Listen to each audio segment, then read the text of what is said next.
Нийслэлийн 2015 оны төсвийн төсөлд орлогыг 490 орчим тэрбум төгрөг, урсгал зардлыг 220 орчим тэрбум төгрөг, хөрөнгө оруулалтыг мөн 210 орчим тэрбум төгрөгөөр тогтоогоод байна. Нийслэлийн тулгамдсан асуудал болох сургууль цэцэрлэг авто замын ажлыг үргэлжлүүлэн гүйцэтгэх ажилд хөрөнгө оруулалтыг зогсоохгүй, 72 бага сургууль цэцэрлэг барихад шаардлагатай газрын болон хөрөнгийн асуудлыг шийдэхэр боллоо.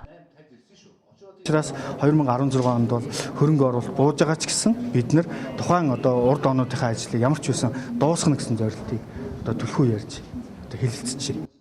Хуралдаанд нийслэлийн иргэдийн хурлын төлөөлөгчид санал хүсэлтэд илэрхийллээ. Мөн Монгол Ардын намын бүлгийн зүгээс нийслэлийн эдийн засаг нийгмийн 2015 оны зорилтыг бүрэн хэрэгжээгүй хэмээн үзсэн байна.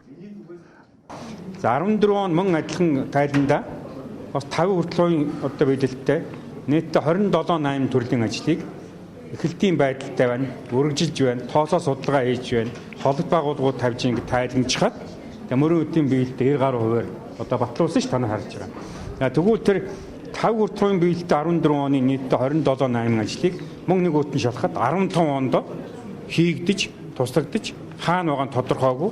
Хэдгээр ажлын хувь зай бүдрэгч байхгүй байгаа учраас бид нар энэ хийгдсэнгүй. Эхлэлтийн байртай ажил цааш нь өргөжүүлсэн гэж хэлж байгаа. Улс орны эдийн засаг тогтворгүй байдал шилжсэн энэ үед урсгал зардлыг багасгах тухай мөн нийслэлийн төсвийг хилцэх үед яригдсан. Тиймээс эх оны төсөвт төвчиж болох үс бүх зардлыг танах асуудал ч мөн хөндөгдсөн юм а.